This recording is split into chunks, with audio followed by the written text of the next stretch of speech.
debating various pieces of legislation, which we usually call the money bills, and or bills connected thereto, to the budget. And they will be bills number 43, 44, 45, 46, 47, 48, 49, 50, 51, 52, 53, 54, 55, 56, 57, 58, 59, 60, 61, and 62. Those are bills that are on the agenda. In addition, at the time, we will, when it comes to resolution, of course, we will be dealing with resolutions concerning borrowings, etc., for the fiscal year coming. Madam Speaker, before I commence the debate in respect to the budgetary matters and the bill, and I added the resolutions to that debate, the resolutions, not only the bills, but also the three resolutions that attend to it. They're all on the agenda. I just wish to take a moment to note the passing of a good friend,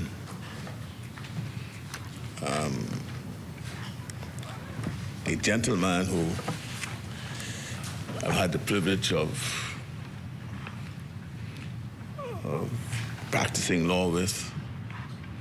In fact, we started the study of law together when, in 1969, it was thought that the Faculty of Law for the University of the West Indies, that campus would be set up in the Bahamas. We joined a class that was supposed to be the first class for that Faculty of Law. It was being spearheaded by Cecil Wallace Whitfield, who was then the Minister of Education, and who was able to persuade a fine gentleman of the Caribbean who was then a professor at law at Hull University in England. His name became known to the Bahamas as he served on our Court of Appeal bench in latter years, Dr. Liverpool, Nicholas Liverpool, and this tall, stately gentleman came into that class from North Andros. He was older than I at the time. I joined the class. I was an article student, and the article students of the day formed the first class, or was supposed to be the first students to be admitted to the Faculty of Law. Dr. Liverpool was engaged by the government at that time through Cecil Wallace to be the lecturer, and he was our professor for at least a year and a half. All the former Prime Minister Hubert Ingham was part of that class. Any number of lawyers I could think of in that day were in part of that class. And that's when I first encountered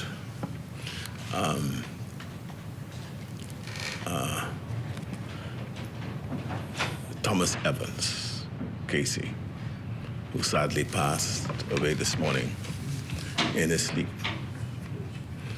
One thing that struck me about him at that time, I was the youngest person in the class, just turning 18. And most of the article students in the class at the time were all matured persons, most coming from what we call from a previous vocation, like Winston Saunders, Donna Donaldson, the wife of T.B. Donaldson. They all were in this class. The names just come to me now. And I was just the child in the class. As I said, Tommy was a bit older than I. He had been working in the office of the commissioner, as it then was, in North Angeles. And he wanted to study law, and he came to Nassau after he heard about the faculty. And he took it upon himself to be my sort of bodyguard, because he thought that everyone was picking on me. Of course, you know. Huh? Your protector. Yeah, he was picking on me. And because it seemed to him that Dr. Liverpool was always picking on me. Every time there's a question, he'll ask, "What do you think about this?" As though to put me at some disadvantage. And of course, young, I still trying to learn. I wasn't getting everything all the time. So very often he would come outside and say, "I don't like how they're picking on you. I don't like how they're picking on you." And so what that told me, he was a champion for the underdog. He didn't like to see people who were perceived to be the underdog picked on. And he was always tall and big, but was a gentle lion. But that also told me he got that spirit of protection from his heritage, because he was able to trace his lineage directly to the Seminole Indians who came to North Angeles. And his line was the chief. So he had royal blood in him, as he thought it, royal blood. But, you know, that was short-lived, because the Dissident Eight came about, and the division fizzled, and Dr. Liverpool went to Barbados, and the rest was history for the commencement of a faculty of law in the Bahamas at that time. And later on, Tommy, when that started, he left and went to one of the first students that went to UWI Faculty of Law when they first opened. So he was one of the pioneers for the Faculty of Law when he came back, he worked in the AG's office, and then I had the good fortune to have him join me in the firm, particularly after my two senior partners left me and went elsewhere. And so we worked together for many years. And then my two senior partners, when they got fired and had to come back, Tommy decided, well, he's going to go on his own. He tried to persuade me to join him, but I don't. But you were too well. I say, I'm not panic cake. I don't quickly turn over. I don't, you're from Cat Island. You know what panic cake is? You're turning over. I don't turn over easily. And so he went and had a very successful practice. We kept our relationship.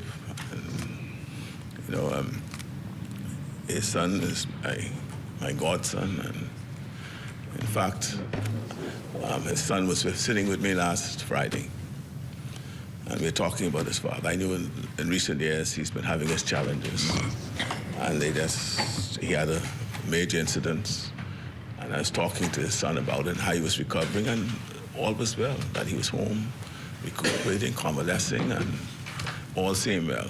This was just last Friday. Only discovered now this morning he's passed. I want to convey my sincere condolences on behalf of Anne-Marie, my wife, and my children who all knew Uncle Tommy, and convey my sad condolences to them, particularly to Veronique, his daughter, Tamika, and Tamara, Thomas, and Thomia. That's to say that I'll keep them in my prayers, and just always remember that death is not the end. As I keep saying and reminding myself, it's not the end. It's not a full stop, but rather it's only mere comma in the sentence of our lives. Something else I'm always reminded of.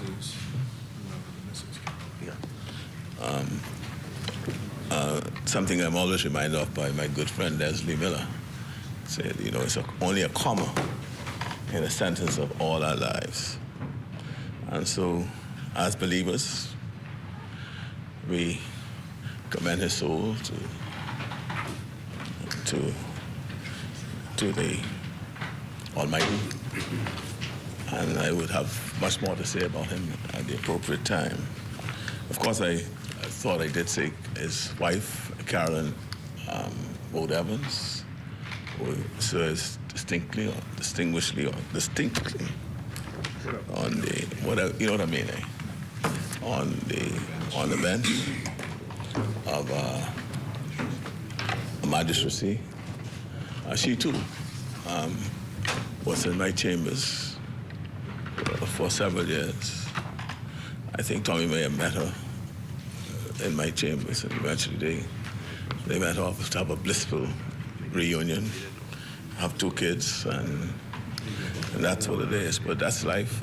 I was reminded by my good friend, the member of Parliament for Engliston, we're all going to go that way. And we just got to do our best. Live life, do our best for others, and continue to try to uplift others. And never weary in well-doing. And I think that's what I could say about my good friend Tommy. Tommy, rest in peace and rise in glory. Thank you. Speaker, thank you for giving me that opportunity to speak on behalf of my good friend. And I now return to the order of business, which I am charged to engage in at this time. Madam Speaker, each time I go back to Cat Island, I see something new or gain a new perspective. The old buildings and structures, some overgrown for years, nestle against some of the newer buildings, or the older buildings with a new coat of paint.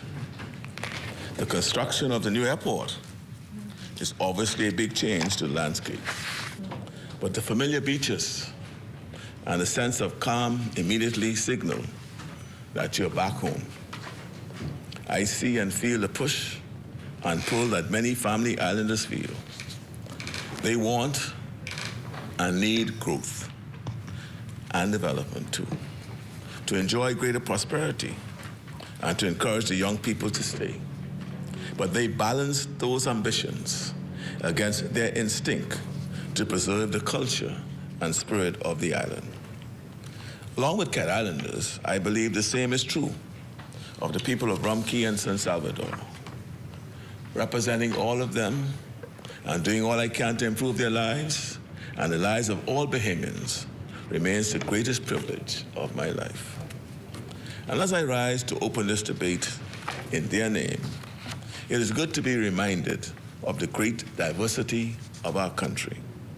Not everybody wants the big city life of Nassau.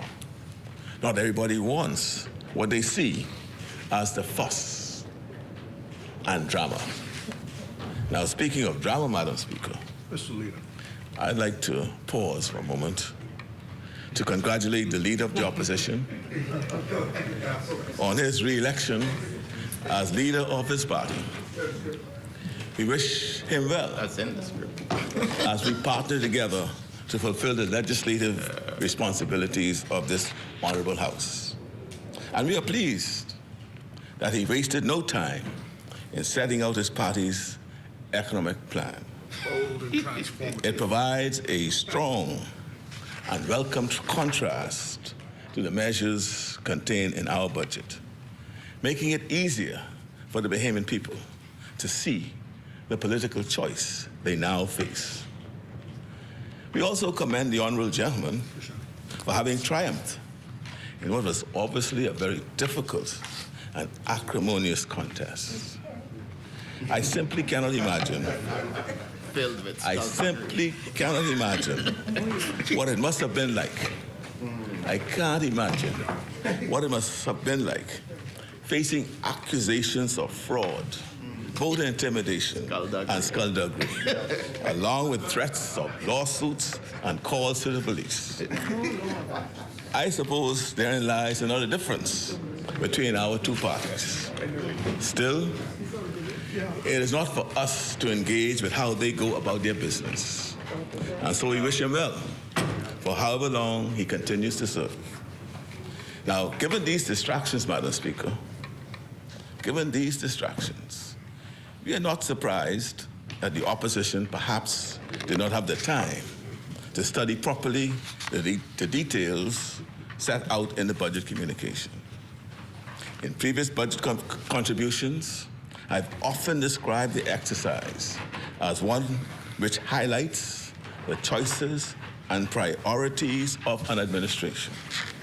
The choice to call a party convention during the budget period, arguably the most important session on the legislative agenda calendar, the choice to prioritize a fractious leadership convention on the very weekend of the budget period is hard to understand. Why prioritize one's political ambitions at such a time? Throughout this contribution, I shall therefore address some of the overlooked details and misunderstandings which appear to have taken root on the other side. Now, I was unable to watch the convention proceedings myself. Yeah, Mr. I missed that much? I don't know. Having spent the previous evening celebrating at the Primary School Student of the Year Awards, and on the Saturday evening I was keeping a watchful eye out for the winner. And what a very impressive young lady she is. And I say congratulations once again to the overall winner, Abigail Moss.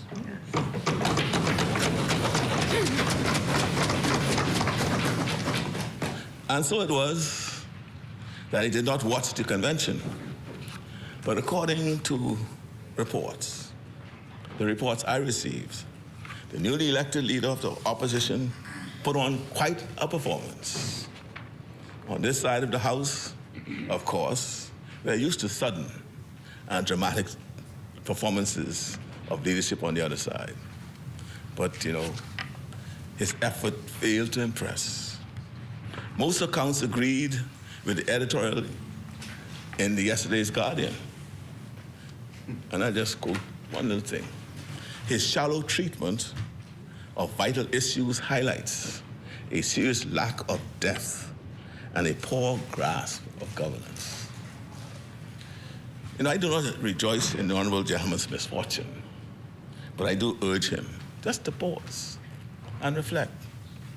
The statement he issued last night, for example, falsely accusing me of making an error in the budget was a little more than a series of nasty personal attacks. He continually chooses to be insulting and demeaning towards me instead of trying to engage seriously with the issues of the day. This is what he had to say about me. Yet again, we find ourselves with an inattentive and ill-suited Prime Minister committing yet another obvious error on statements related to public finances. He said that about you. Yeah, that's what he said about me. Yeah, man. I got it right here. Most unfortunate. You want to read it? Got it right here. Let me see that. I am believing. Hey, right here. See it right here? Got it right here. Right? But rather, Shameful. Right? But, in fact, Madam Speaker, it is the Honorable Gentleman who made the obvious error in misreading or not understanding what the figures referred to. And in fact, his own statement is inherently contradictory if he understood or sought clarification of what he perceived to be an error. Because it starts off by acknowledging what I was saying. But, as I said, they were distracted. As I said, but rather than simply seeking clarification, he chose to insult. Despite his obvious intention, his statement reflects poorly on him. The payment people know who I am. They know me. I've always been diligent, always hardworking, always doing what I could do to help the Bahamian people, regardless of whether they're FLM or PLP. Never mean-spirited. Right? Never mean-spirited. No.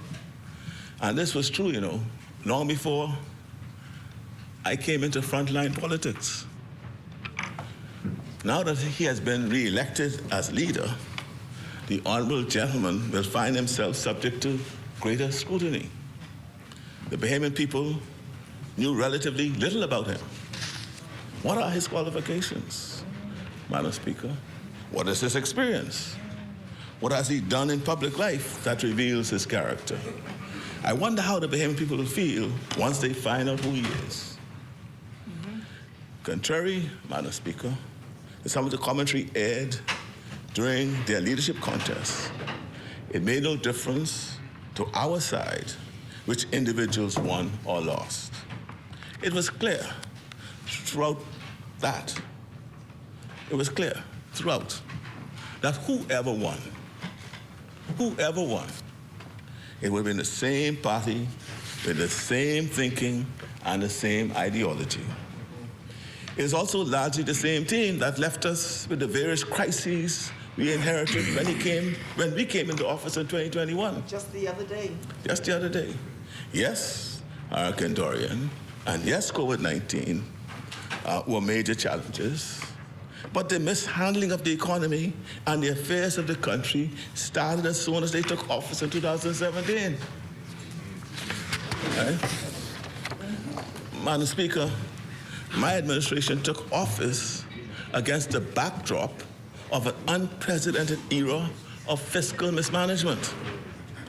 An election had been called, and I want them to understand where I'm coming from.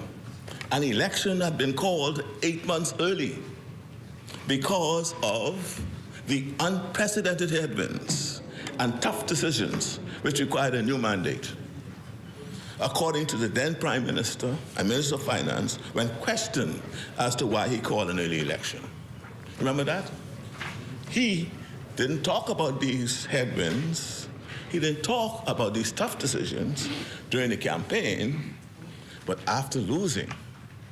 And the question was, well, why did you lose and why you call elections so soon? He said, man, I saw some headwinds. I saw some tough decisions. So I thought I needed a new mandate. But he never spoke about those headwinds. He never spoke about them before the elections. But we, Madam Speaker, 2.5 years later, we can confirm we met unprecedented headwinds in the state of the economy and how it is mismanaged. But I tell you one thing, we are still trying to find out what these tough decisions were that he saw that he had to make. Could it have been an IMF program with public sector layoffs? Or could it have been back-breaking increases in taxes and perhaps the implementation of personal income tax? Whatever the case, whatever the tough decisions he thought he would have to make, the government of the day did not have acceptable solutions to the various crises in the country that the country faced. Notwithstanding the grim circumstances which we inherited, which was in fact confirmed by the former Prime Minister. He confirmed it. Notwithstanding those grim circumstances, right, that we inherited, with a skilled strategy and a disciplined effort, we have succeeded when many doubted we would. Investors, including Bahamian individuals who invested based on this administration's plans and fiscal strategies in 2021 by purchasing our publicly traded bonds, were richly rewarded. From August 2022, with the unprecedented shock or negative price adjustment in emerging markets, our bonds gained over 35% in value. Compared to countries in similar category, we have been a top performer. Yes. The market, Madam Speaker, is not distracted by the theatrics and drama of political actors. Rather, they act on facts, trust and confidence in plans and strategies of a government. And that's what investors did. In fact, check with the central bank. They allowed a number of Bahamians who wished to invest in these bonds. And many Bahamians were richer for the gamble they took. Not the gamble, but the surety of the confidence they had in the plans and strategies that we had. Our performance in the markets illustrate the proof of our success. Madam Speaker, last Wednesday, I tabled the budget communication, which marked the third budget put forward by this administration. The communication was detailed and comprehensive, as it sought to highlight the many important initiatives undertaken by our administration to challenge the status quo. The budget is part of a continuum, a strategic plan that was began in 2021, which we continue to implement. Madam Speaker, in fact, in March 2021, note the date, in March 2021, while still in opposition, we published our economic plan for development. Yes. It will not excite those addicted to high drama and conflict, but the budget has proved reassuring and inspiring and welcomed by those with their eyes on the long-term growth and prosperity of this nation. The overall commentary recorded in newspaper articles reflects the fact that our budget and its accompanying measures have gained widespread support. Madam Speaker, I beg leave to be able to lay these quotes and papers at the end of this communication or later on in the day. Firstly, I will quote a news article from the Tribune newspaper published on the 30th of May, 2024, and headline, Permanent Residency Reform Labeled Huge. This news article noted that realtors and attorneys praised the government's huge move in raising the economic permanent residency threshold to $1 million and diversifying how wealthy foreigner investors can qualify.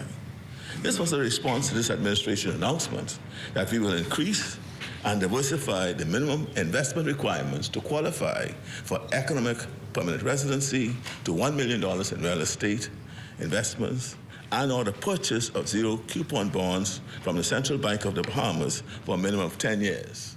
And those funds will be used for educational purposes, Yes. right? Sports, culture, and it's going to be confined to those areas. The same Tribune article noted that Mario Carrier, the Better Homes and Gardens Real Estate MCI Group founder, backed both the increase, diversification, and terms attached to qualify for economic permanent residency in the Bahamas. Richard Lightburn, the former F&M MP and consultant partner at McKinney Bancroft and Hughes law firm, echoed Mr. Carey in backing the government's decision to impose a 10-year term as a means to prevent foreign investors from simply acquiring status in the Bahamas, rapidly flipping their property purchases for profit and exiting without making a meaningful economic contribution. In the same article, Mr. Carey also commended the government's move to undergo a comprehensive evaluation of all seabed leases in order to guarantee fair compensation for the use of Bahamian resources. I think it's a brilliant idea, he said. I think the government should look at figuring out how to empower Bahamians to make money out of seabed leases. Madam Speaker, we are pleased to see positive feedbacks regarding making steps to preserve the watercraft industry for Bahamians. I will quote again feedback from a news article in the Nassau Guardian titled The Full Bahamianization of Water Sport Industry, welcomed, which was published on 30th May 2024. This article that a water sports provider has welcomed the full Bahamianization of the water sports industry, outlined in the budget communication as leveling the playing field, but noted that local companies in the water sports sector can still leverage partnerships with foreign entities.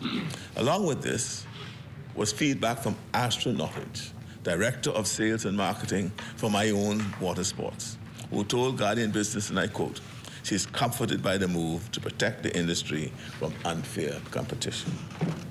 Madam Speaker, let me mention another comment from an article in the Tribune newspaper headlined, "Manufacturers Hail Customs Bond End," which was published again on the 30th of May 2024. And I quote, "Manufacturers hail the government's decision to eliminate customs bond and 45% machine parts duty as a huge benefit that will help them compete on a more level playing field." Additionally, Walter Wells, President and Chief Executive of the Caribbean Bottling Company, the local Coca-Cola producer, told the Tribune Business, "This move will have a tangible impact on authorized producers under the Industries Encouragement Act, as it will potentially boost cash flow and free up assets for use in daily business operations." Lastly, again, the Nassau Guardian's article published on the 3rd of June 2024, entitled "Org Laws Government for Increasing Revenue via Outstanding Taxes and Fees," featured Matt Albury. What is it? Matt Albury, yeah. Saying, and I quote, "There's a great deal of satisfaction about the savings and inclusiveness of the Go Bonfire e-procurement platform.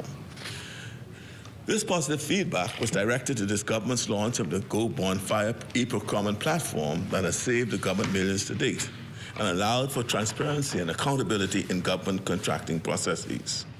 Madam Speaker, in summary, the budget was designed to enhance the well-being of Bahamians, promote economic growth, consistently improve the collection and administration of revenue, prudently manage public expenditure, encourage progress in our energy sector and in climate financing, make critical investments in infrastructure, housing, and national development, continue to build a robust healthcare system, revitalize Grand Bahama, strengthen labor relations, invest in education, improve food security, invest in our public service workers, strengthen national security, law and order, diversify our tourism product, and promote a more equitable business environment. This budget serves as a pivot towards a new era for the Bahamas. We continue our commitment to fiscal consolidation, to reduce the budget deficit, and to usher in the fundamental changes needed to develop a modern economy that works for the benefit of all Bahamians. Directly or indirectly, everyone benefits from this budget.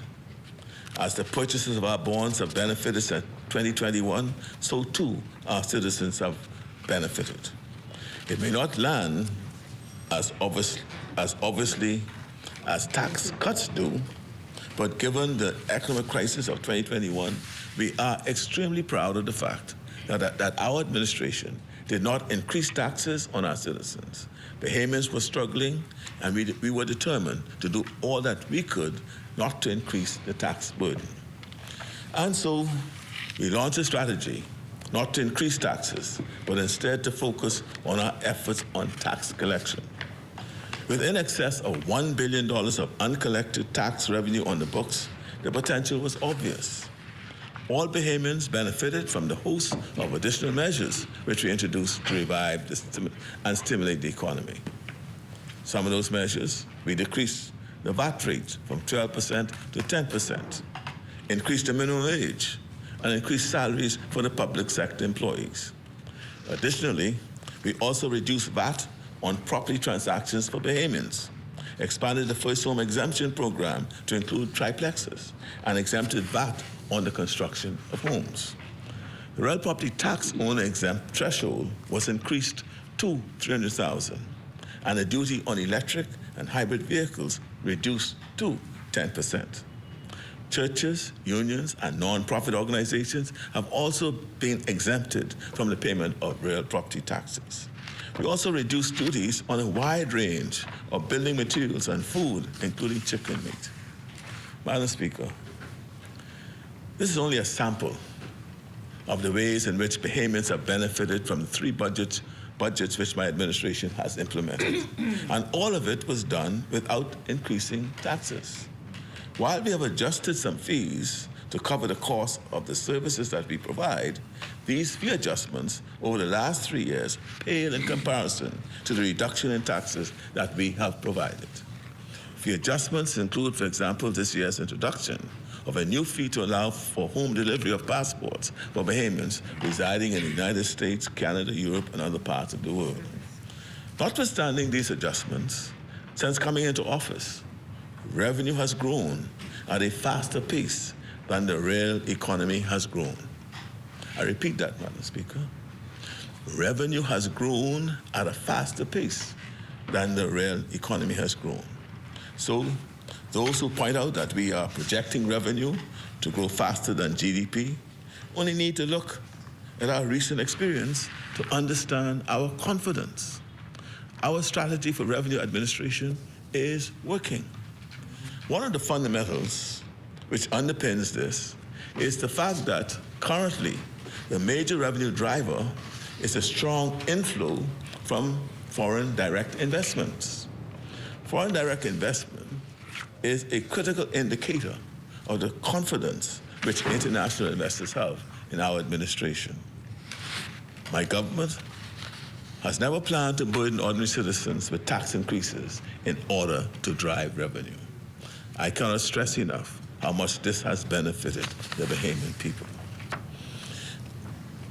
Madam Speaker, before I consider some of the specific details concerning revenue, investment, expenditure, and the management of the debt and the deficit, I wish to make some key observations in respect to the cost of living, the public service salary review, and the broad principles of taxation. I'll start with the cost of living. By 2020, Madam Speaker, the Bahamas was listed as the 6th most expensive place in the world. But we have all experienced for many years the seemingly relentless rise in prices across the economy. The pandemic, the wars in Ukraine, now the Middle East, along with other factors, have made inflation and high cost of living a global issue. But those do not explain what I call the underlying high prices that we experience here. There's a widespread mistaken assumption that high costs here are due to the fact that we have such high imports and that customs duties and government taxes are the cause. This is not the entire story, Madam Speaker. If transportation costs and import taxes and duties are stripped away from any commodity goods, the underlying price for these commodities or goods is still inextricably high when compared to other countries with similar imports and taxation arrangements, especially those in the region we still rank poorly. Since our first budget in 2021, we have introduced a number of measures designed to reduce the cost of living, but they've had little success in producing the reduction in prices to the consumer. It is clear that something more structural is at play. Our government is already attacking the problem of high cost of living by looking at the challenge from a number of angles. One of the approaches is to reduce the high costs of trade by working through a body that will oversee our country's overall trade environment. We have therefore established a National Trade Facilitation Committee that will coordinate all our efforts across the different agencies of government. This includes the upgrade of the Port-of-Ski port, the digitalization of trade ecosystems, streamlining and simplifying processes, and increasing competition across supply chains. The National Trade Facilitation Committee is not a talking shop. It's an internationally recognized structure. One, in fact, we ought to have set up previously, some time ago, under our existing international treaty obligations. Evidence from the World Bank shows that the establishment of such a committee has had a big impact on reducing costs for ordinary people. In fact, countries which have implemented trade facilitation reforms can reduce costs up to 1/3, the evidence shows. As the cost of energy is a main driver of high costs for households and businesses, we have given it the highest priority, not least by creating a new ministry to focus on finding solutions. We are fully committed, Madam Speaker, to this agenda. In order to reduce the high cost of living in our country, we need to do more than try to improve the existing mechanisms. We need to undertake fundamental reforms. Right. We need to change the status quo. Yes. We are pushing forward to develop policies to ensure that the Bahamians will not continue to be one of the most expensive places in the world to live and work. And all Bahamians will benefit from this initiative, not just the few who have already made their fortunes from the high prices. I turn now to the review of public sector salaries, which I announced in my communication. First, I wish to clarify that the government's decision to allocate funding toward its salary review in the public sector is specifically to improve pay to employees and not to hire a private company to review salaries. For some reason, a member of the opposition has spread baseless news that question how this money will be used. I will clearly say it again. The funding will be used to compensate our hard-working public service employees.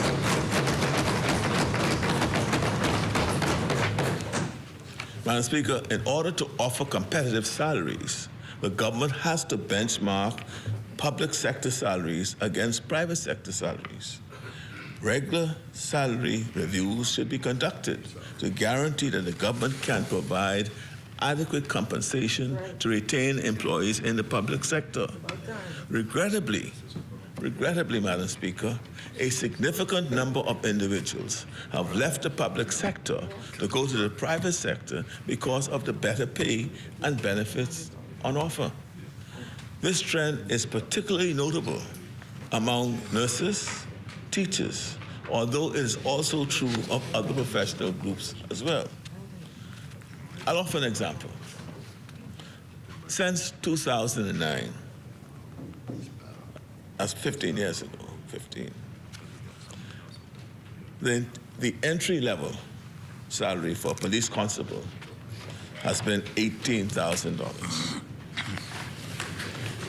Is now $20,000. Right? If that salary were adjusted for the rate of inflation, the salary would be $24,000, not $20,000. The same principle applies to all public service positions. The simple truth is that we operate in a globally competitive job market. We are therefore not just competing with the private sector for professional and skilled workers, we are competing against developed countries as well. So, for example, for nurses, teachers, police officers, correction officers. So this salary review is critical. Yes. If we do not offer salaries at competitive rates, people will not want to work in the public service. If we do not offer salaries at competitive rates, people will not stay in the public service. Salaries must keep pace with inflation and be at a level which is competitive and fair. The public service currently employs approximately 25,000 employees.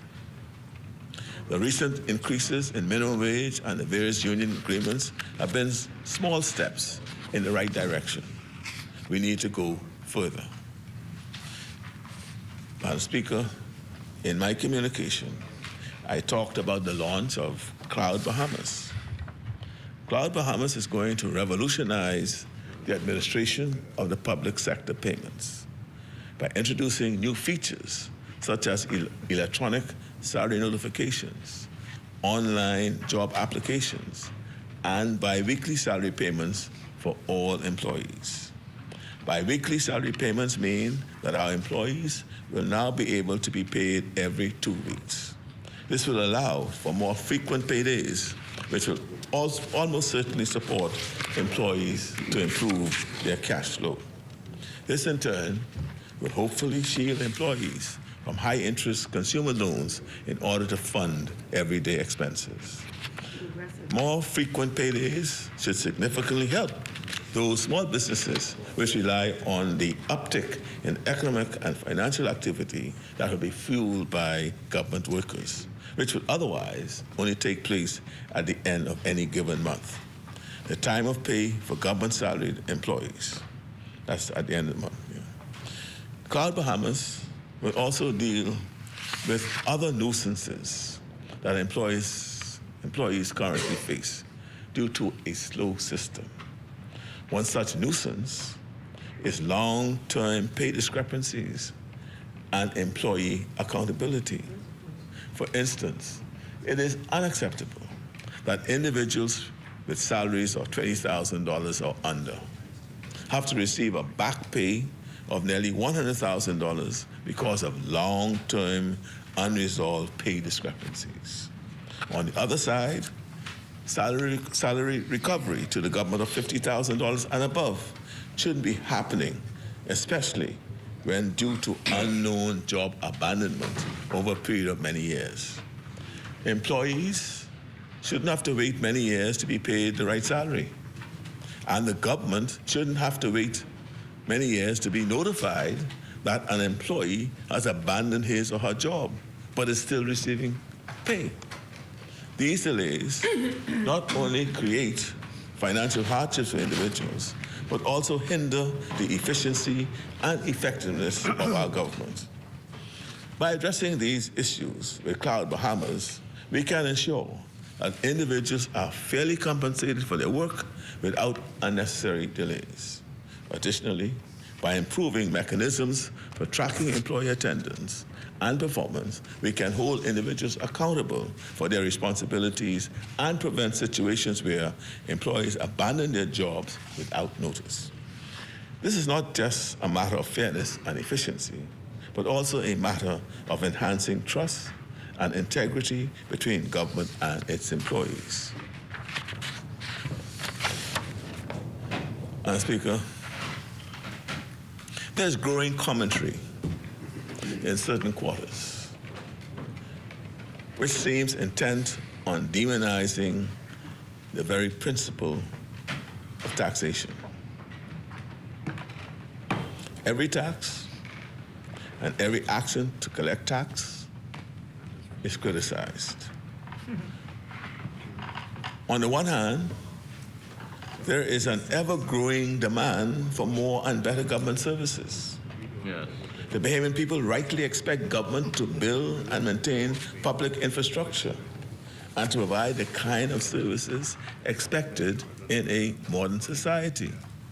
And yet, every step we take to raise money to pay for that infrastructure and those services is characterized as some kind of pernicious or harmful act. Madam Speaker, a central feature of the social contract in virtually all democratic society is that we all put money into a pot so that the government is able to pay for those things which it prioritizes. While there is a fair debate to be had over how much each of us pay and how the funds are spent, fundamentally, we all should agree that this is the best way to organize an economy.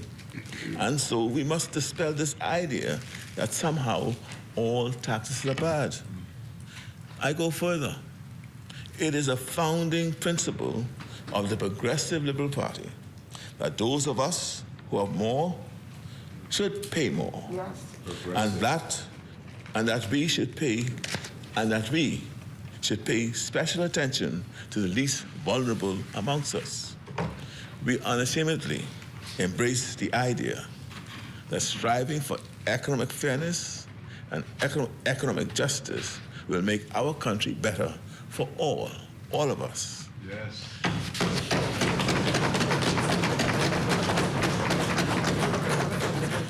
And, Madam Speaker, in developing our taxation policy, we also have to deal with the realities of today.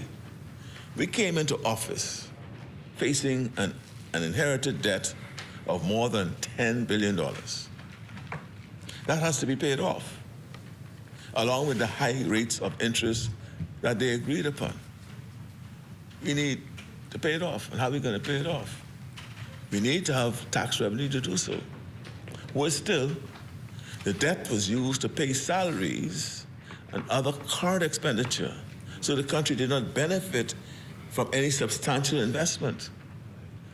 If you look at it, they did not build a single new road. They did not build a single school. They did not build a single hospital. They did not build any other significant item of infrastructure, so that the debt itself was not invested in the kind of future potential for revenue. All of this has to be addressed, along with the current spending requirements. So we can't just think about the debt we have to pay at $10 billion plus the high interest. We still have to continue the current spending that is necessary to keep government services alive. And we still have to improve infrastructure.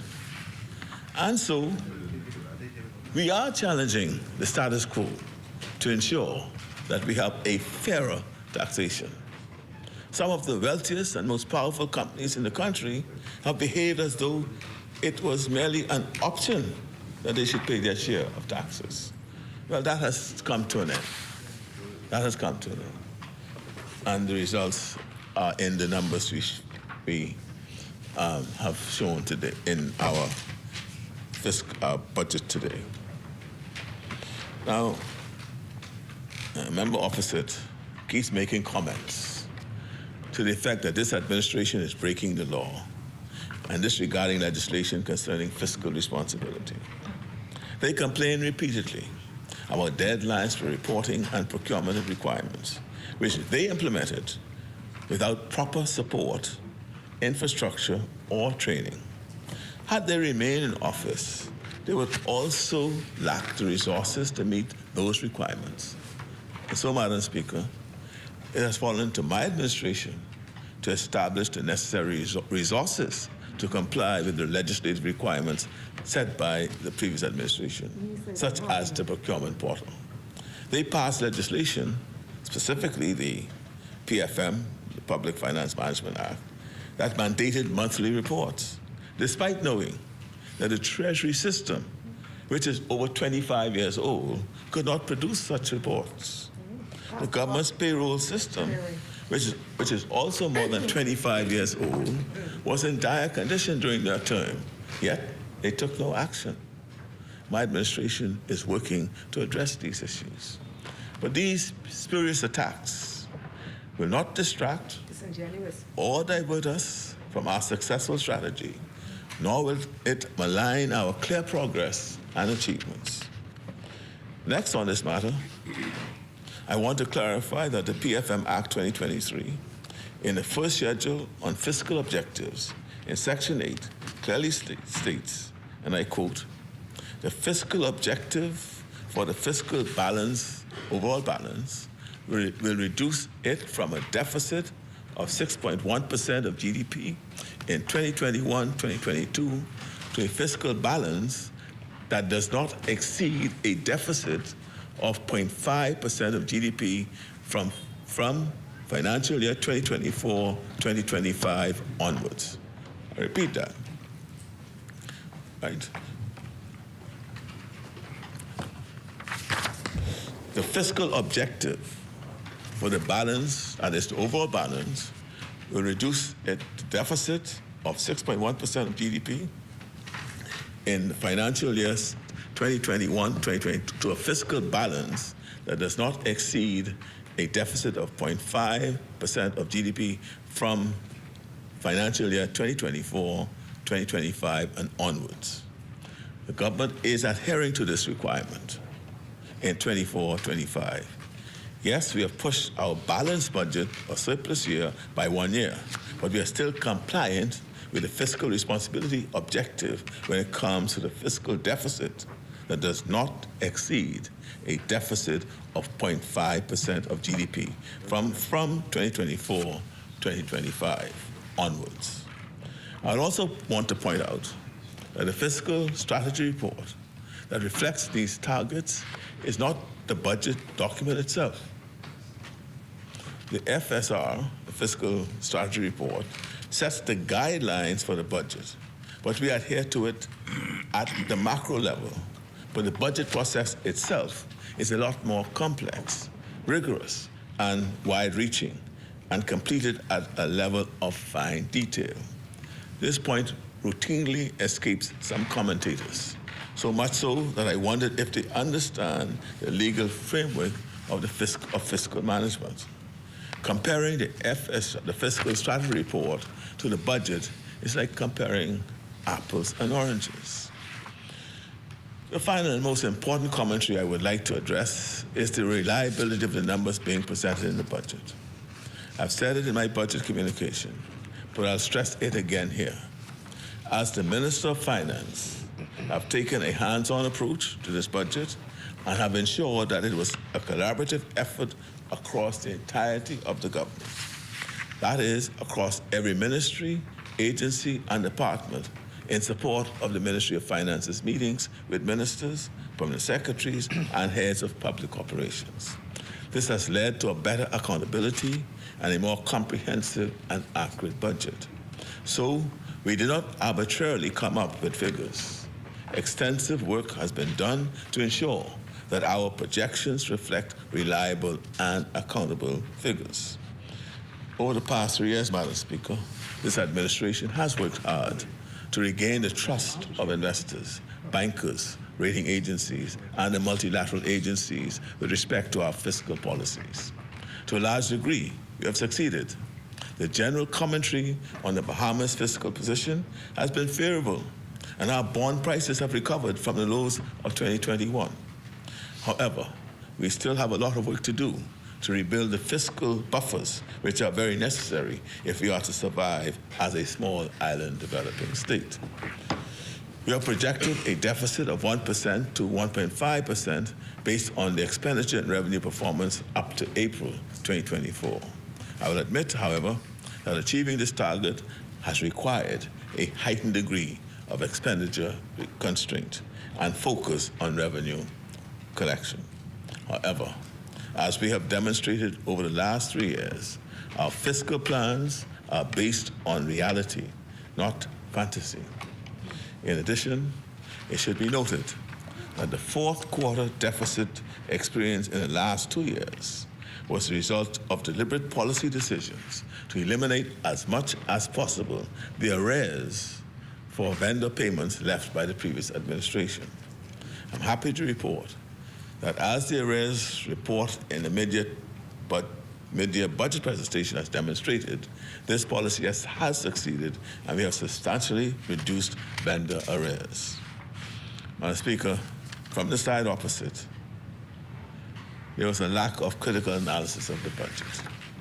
This was not surprising, as the disclosures made by prominent members of the former administration confirmed that what the public has long suspected. The internal dysfunction in that administration made good governance almost impossible. It has been now left to my administration to right this ship and steer the country in the right direction fiscally. This budget is a critical step in that process. I've used my capacity as the Minister of Finance and the force of the Office of the Prime Minister to ensure that we stay on the path of prudent fiscal management across the whole government. This is why transparency and collaboration are so important. I'll now go into more details of our fiscal policy measures within the budget. This will include the revenue and expenditure measures reflecting the government's priorities. The revenue measures I began with. Taxes on real estate, where the stamp tax or VAT on real estate have been a prominent part of our tax mix for a long time. It is a tax without the automatic enforcement mechanisms of the modern taxes such as VAT or business licenses. The purchaser or his or her agent has to willingly present the conveyance for stamping and recording after a sale of property. They do not have to present the conveyance for stamping. That by itself does not invalidate. The fact that they don't present the conveyance for stamping does not by itself invalidate the sale. And recording the property itself does not invalidate the sale. However, it does create an unnecessary risk. Yeah, the lack of recording, sorry. However, it does not create an unnecessary risk. It does create an unnecessary risk for the legitimate purchaser. Because of the lack of financial resources, some purchasers have not paid their stamp duty or VAT as has now been converted to. And given the passage of time, the property value has increased, and therefore the tax burden has also increased. This is why the 6-month period where conveyances for property can be stamped at the original value is of such importance. It also allows the purchaser the ability to regularize their purchase. So this is an important concession, that if you bought a piece of property 10 years ago and the conveyance is not stamped, you may have bought it as vacant land. You've built your home on it now, and you want to have it stamped. The value of it includes the value of the land. Today, this concession allows you to pay it. If you pay $10,000 for the lot, and you build your home, that's $200,000, and that's the value of it today. Instead of paying VAT or stamp duty on that conveyance at the value of $210,000, which is the present value, you'll now be able to pay it on the original $10,000. Now that concession is for 6 months, so we're asking those who might find themselves in that situation take advantage of this concession. And it also allows them to regularize their purchases. You know, another peculiar feature of this tax is that most of the revenue is collected on purchases by Bahamian companies owned by non-Bahamians. This has always been a feature of the tax, either the current structure of VAT or the previous structure of stamp tax or stamp duty. This has also increased with the repeal of the Immovable Property Act, where it's non-Bahamians. The very nature of the tax, be it stamp duty or VAT on real estate, makes it susceptible to abuse. Over the last 2 years, as a tax authority, the Department of Inland Revenue detected some unusual activity in this tax. Unusual in that significant real estate transactions, although announced by realtors, were not immediately followed by the presentation of conveyances for stamping. As I said before, the presentation of a conveyance for stamping is by no means automatic or mandatory, and purchasers could delay the presentation of conveyances for a number of reasons. However, for high-end real estate, traditionally, these conveyances have been presented without delay. The department, though, noticed an increase in the use. This is another issue. The department has noticed an increase in the use of what they call inter vivos transfers to trusts and other exotic structures. Inter vivos transfers or deeds of gifts have legitimate estate planning purposes. Although their uses in the Bahamas are limited because we have no estate taxes, so by limiting inter vivos transfers to natural persons does not impede the estate planning ability of any real estate owner.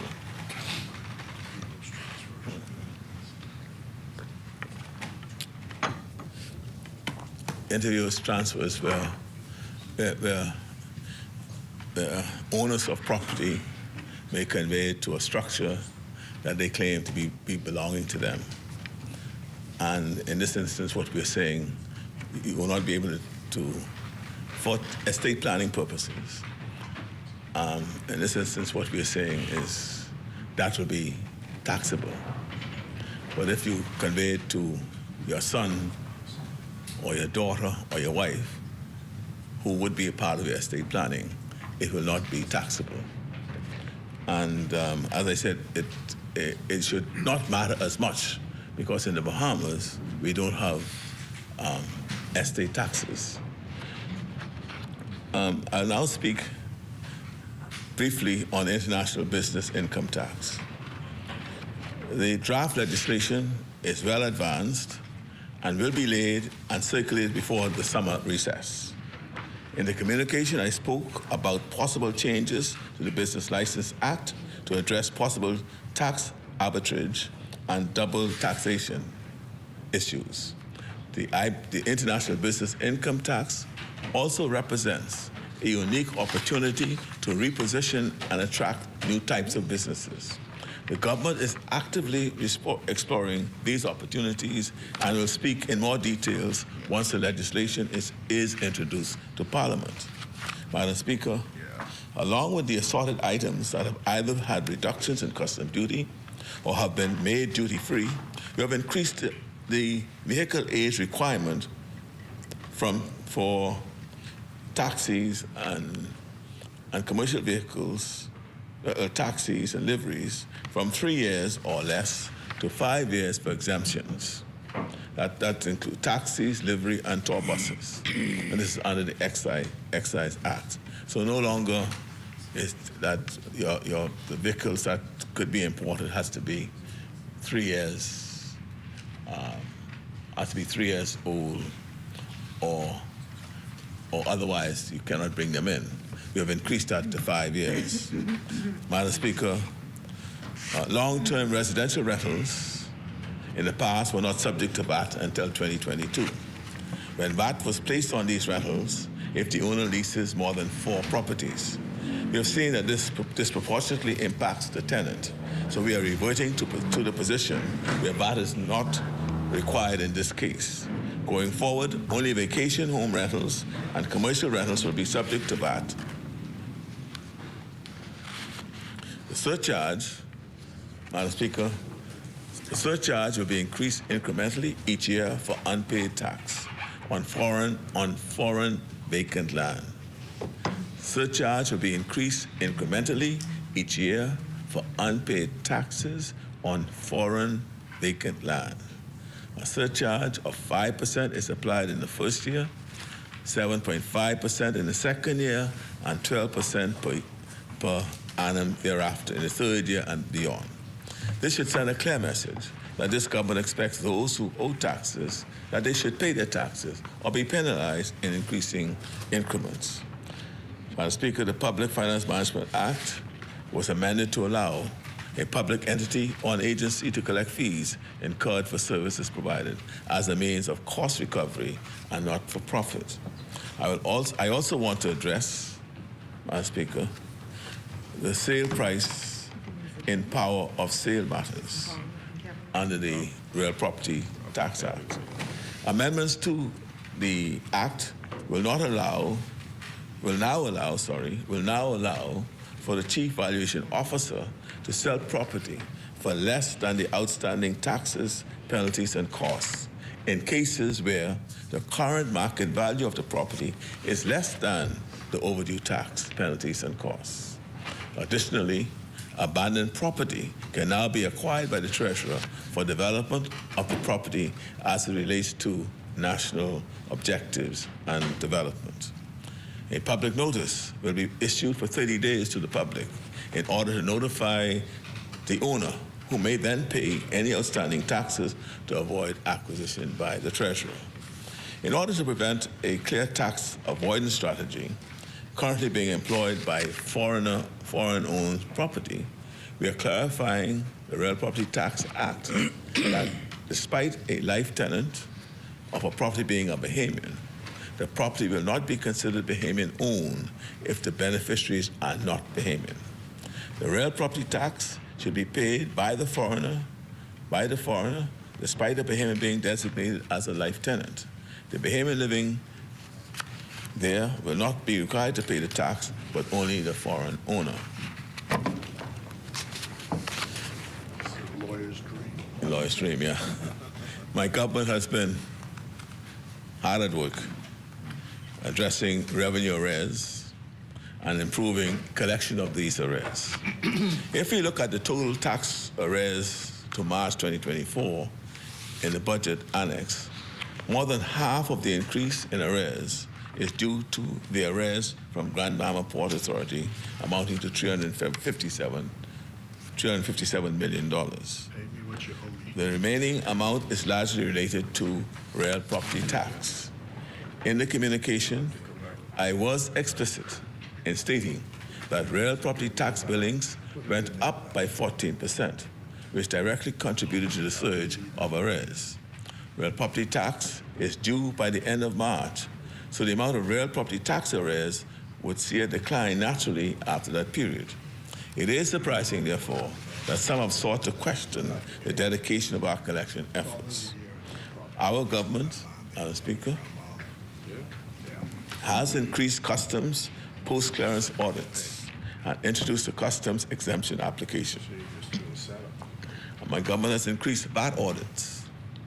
We have established a large taxpayers unit within the Department of Inland Revenue to manage taxpayers who contribute the majority of tax revenues. We have established a revenue enhancement unit and a tax audit committee to promote greater tax compliance, revenue collection, and financial reporting. We have implemented collection of real property tax on properties under mortgage by requiring domestic commercial banks to include such fees in mortgage payments and remitting the same to government. We have commenced the power of sale proceedings against delinquent property owners for undeveloped land and high-end commercial and residential properties. Required property owners operating short-term vacation rentals to register their properties, which will promote tax compliance. Made clarifications to the provisions in the Business License Act, Real Property Tax Act, the Stamp Act, to provide the Department of Inland Revenue with the enforcement powers to penalize offenses under these legislations. And we have proposed revisions to the registration fees and taxes in the maritime sector to reduce tax avoidance and achieve regionally comparable tax outcomes. These are the concrete efforts that this government is making, and these are the facts that back the improved performance in tax collection which we have all witnessed. We are not increasing taxes. We are collecting what is due. Although we are in, Madam Speaker, although we are in high interest rate environment, this government has set in place a number of measures to still ensure that capital and infrastructural investments can be maintained, including new hospitals, investments in roads, housing, school repairs, food security, national security, and the like. These are the measures that have been documented in my communication for this budget and previous budgets. As it is generally expected that there will be greater control over inflation, we expect that interest costs and therefore the cost of debt will moderate over the medium term. Turning to expenditure, the development of our fiscal infrastructure is a crucial part of our agenda, as it directly impacts the quality of life for Bahamians and the overall economic growth of our country. Therefore, Madam Speaker, along with the $5 million investment in small homes as a separate budget outside of urban renewal, this budget also allocates $2 million to continue the rent-to-own housing program, as well as $1 million for subdivision development. Family Island development efforts are continued in this year, which is reflected in the $10 million allocation in this budget. Road repairs and maintenance in the Family Islands and New Providence are set to continue in this budget period, with a total of $26 million allocated, along with a further $1.5 million for improvement in drainage infrastructure. Along with these infrastructural investments, $5 million is budgeted for airport infrastructure development over the period. As explained in the budget, these investments will be augmented by parallel investments from either the Family Island Infrastructure Fund or, in the case of aviation, by the Airport Authority.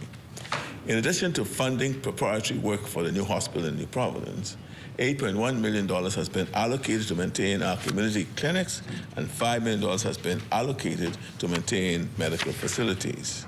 I wish to make special note of what we are doing in Grand Bahama. Efforts are already underway to transform the status quo and ensure that the responsibilities of the Port Authority are properly carried out. The latest round of negotiations for the sale of the Grand Lucayan Hotel are at an extremely promising stage. We hope that a positive announcement is imminent. The House will recall that the hotel was bought by the previous administration against all advice and for an amount higher than the valuation. It remains a drain on our public finances. As I said in my communication, the government is purchasing, it's in Grand Bahama.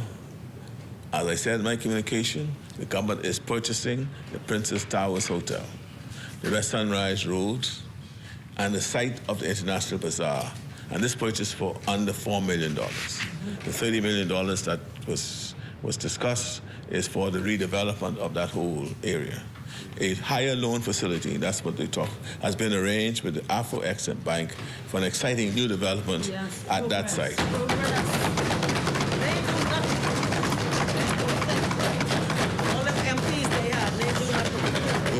Again, details will be announced very shortly. Investment in national security, Madam Speaker, is an ongoing effort by my government. Therefore, we have sustained a pipeline of funds to purchase a supply of CCTVs budgeted at $5 million. Working for you. $5.1 million has been budgeted for military, police, and prison equipment. Other security and communication equipment, such as body cams, has been budgeted at $1.5 million. Along with new vessels for our Defense Force, we are allocating funding of $3 million for dry docking and a further $2.4 million for development of the Coral Harbor Base. By providing, Madam Speaker, our citizens, especially our young people, with quality education and opportunities for growth, we are not only shaping the leaders of tomorrow, but also ensuring a thriving economy.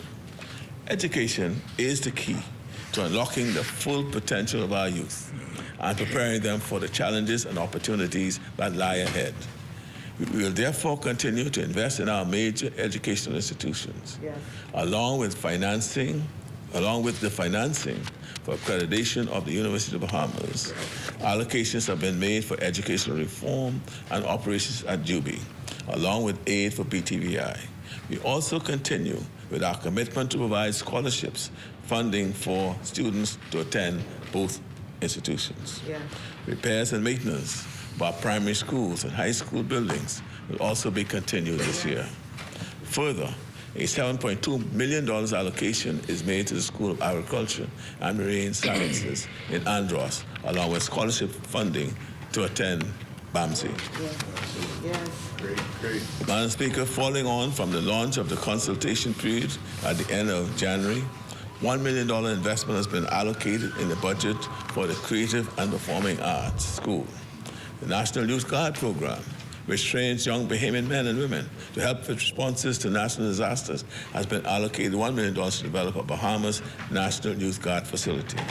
Madam Speaker, our National Youth Guard is not only training young Bahamian men and women to offer skilled support in responding to national disasters, it is also equipping them with the kind of skills for jobs where opportunities are flourishing. Out of the first cohort, Madam Speaker, alone, of the first cohort that was graduated, 85% of the participants have gone on to become gainfully employed. Yes. We are now recruiting the third cohort of this trailblazing program and invite all young people to apply. This is potentially a life-changing opportunity that can open many doors to the future. Madam Speaker, I've already said that we will continue to support NGOs and other organizations in our communities that bring relief to Bahamians, especially our most vulnerable. Along with the funding for a women's shelter Funding allocations have continued for the Red Cross, the Ranfley Home for Children, and the Crisis Center. In fact, funding for the Red Cross has increased from $66,000 in 2023-2024 to $500,000 in this budget. Additionally, for a wider reach, the Department of Social Services Food Assistance Program continues this year with a $20.5 million allocation to assist those in need. This budget also allocates $3 million for support of community projects in Grand Bahama through CoLab. Madam Speaker, I wish to touch on the discussion surrounding our state-owned enterprises. The Public Hospitals Authority receives the lion's share of the allocation to SOEs of around 50%. Not surprising, given our commitment to universal health care. In the budget communication, I spoke about significant investments in the healthcare sector and the continuation of the program to refurbish clinics and the Princess Margaret Hospital. This increase in capital investment does not mean that the PHA is exempt from our drive to make SOEs more efficient. Quite the contrary. Because of these investments, we expect PHA to become more efficient. We are continuing our plan to make SOEs more efficient by enforcing the guidelines and requirements of the PFM. We understand that this will take some time, and we will provide the support that the SOEs need for their compliance if necessary. Madam Speaker, I'm happy to report that we are indeed challenging the status quo in our energy sector.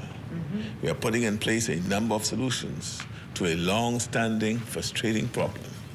After the load shedding during the recent hot weather, we do not need additional evidence that our outdated electricity infrastructure is broken. Just recently, we passed 2 new comprehensive pieces of legislation that provide the framework for the first serious energy reforms in the Bahamas in decades. The scale of the challenge is enormous, but we are determined to move forward with this long overdue effort. Madam Speaker, even though the details have yet to be announced, members of the opposition are already complaining and stirring up anxiety over our proposals. We have not forgotten that their big solution to the energy problem, you know what it was? The Oban deal. Oh, Oban. Which they now try to pretend never existed. Oh, Lord. That was their solution to the energy problem. Right? Our initiative, Madam Speaker, is real. In short order, a significant announcement will be made before the end of this budget. It was at the town meeting. That was in there. In my They was at the town meeting. the town meeting, he was at town meeting. I thought that was minutes. In my budget communication, I set out the progress made by my government in the administration of the public debt. I wish to make an additional point. In an article published in the Tribune on 30th of May, titled Key Tax Arrears Jumped 31% to hit $1.325 billion. Concerns were raised by the author regarding the public debt interest payments, reflecting our recurrent spending for the upcoming year. The writer observed that interest represents money that is being sucked away from public services such as health, education, social services, housing, and national security. That's true. We understand that interest expenses eats away at real expenditure. But the reality is we have to pay interest on the accumulation of our debt covering all the previous governments. Our interest expenses were compounded by the international central banks, whose most notably the Federal Reserve, which just recently tightened their monetary policies by increasing interest rates to combat heavy inflationary pressures. So an increase in interest expense is not a reflection of any policy decision, but rather the result of external forces which, unfortunately, we cannot control. And we have to pay it. And yes, it's sucking from other important services that we ought to provide. But we can't default, and we will not default. You know, Speaker, at the beginning of this contribution, I said how pleased I was that the leader of the opposition has already articulated his economic plan. The payment people will now be able, as I said, to compare those proposals against those set out in all our budgets to date. Of course, there are elements of the evidence plan which are divorced from reality. So they should be, so you should consider them with caution. Oban still in it. Oban, no, did you see? But one thing their plan does seem committed to. That's the one thing that their plan do seem committed to. That's why I said earlier, it's the same old, same old. It didn't matter who win. Same old, same old. All right. They're committed to the same old stop, review, cancel approach of old. They seemingly want to overturn or reverse virtually every single thing we have done, just for the sake of it. We leave it to the payment people to consider the folly of that. Madam Speaker, a few elements of their plan do warrant special attention. Let's talk about the banking industry. They propose now to force commercial banks to set up a physical branch on each major family island. My. It's the sort of thing that sounds good, but the reality is that banks close those branches, in the first place because the costs prove prohibited. East Grand Bahamas. So, Madam Speaker, rather than propose innovative ideas on how to provide small island communities with banking services, the opposition proposes an uneconomic solution which is pretty much impossible to achieve. The banks don't close, they didn't move out. Perhaps, did it ever occur to them that the sand dollar and other digital innovations might provide a roadmap as to how to fulfill the need? That's so how they're thinking. Secondly, so keen. That's why you should at least think about that.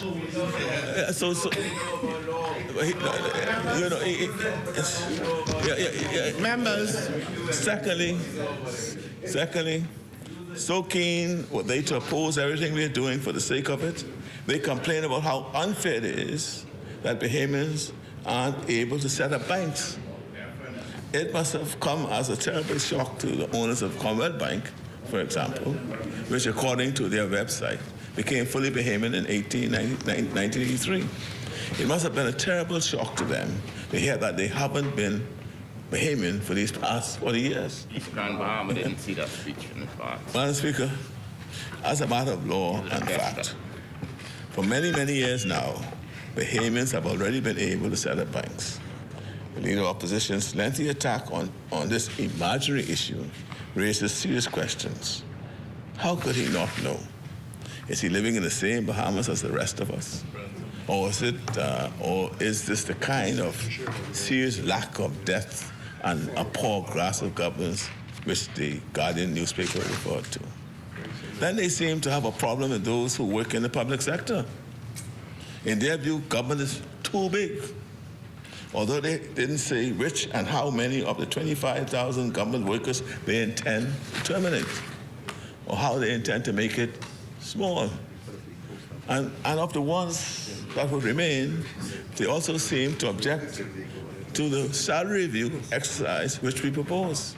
But Madam Speaker, it is their opposition to the National School Breakfast Program which is truly breathtaking. We are tremendously proud of that program, which to date has served over 100,000 meals to approximately 4,350 children. St. Barnabas didn't agree. The worldwide data could not be clearer. It could not be clearer. Feeding school children through these kinds of programs is one of the surest ways to improve educational outcomes for those young people. We're not bragging about the feeding, though. We are bragging about the possible outcomes. And we are dealing with the cause as to why outcomes are so poor. And one of the things is a hungry belly don't produce good outcomes. So we're addressing that. And somehow, and, in one breath, Madam Speaker, the opposition complained about people he knew not receiving food vouchers. You remember? I know some people ain't getting food vouchers. Then in the next breath, he says we shouldn't be proud of the National School Breakfast Program as a signature program. He wants us to feed adults, not children. For the avoidance of doubt, let me say it loud and clear. Loud. My administration is proud of the National School Breakfast Program.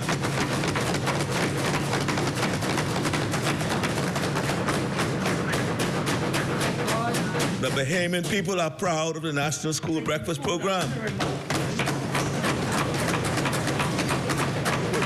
What do you want to do? You want to take food out of children? You want to take food out of children's mouth, man? Coming out of this budget, the CROP program will be substantially expanded to over 11,000 children. That's what we expect. Every child in every family island school can be served a hot meal, hot, healthy, nutritious meal. Shouldn't have picked that one, Mark. Are we proud of this program? We certainly are. The praise and support from this budget, from the markets, and from across the spectrum of public opinion illustrates that this is truly the right budget for our time. With prudent policies and an effective fiscal strategy, we are steadily and determinedly turning the economy around. Madam Speaker, look how far we have come. Yes, just look how far we have come. Revenue is up, debt to GDP is down, and deficit is down by $1 billion.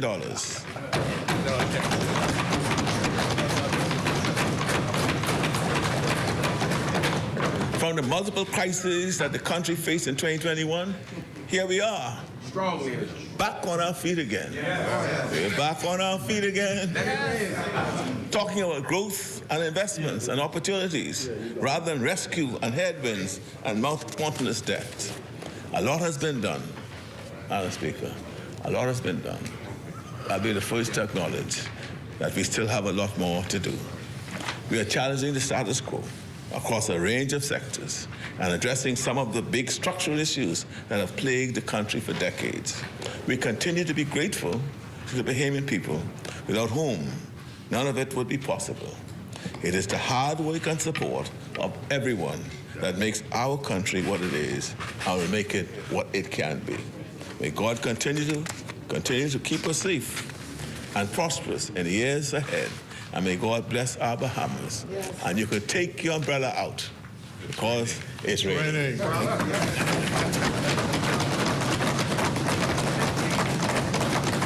Let it rain. Thank you, Honourable Member Asmini.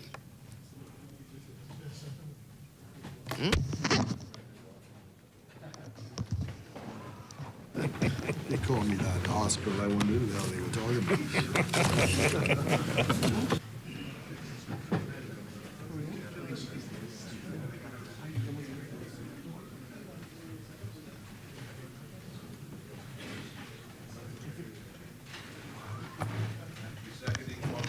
Yes, he is. I might be thirding it, but Chair recognizes the Honourable Member for Fox Hill. yeah, thank you.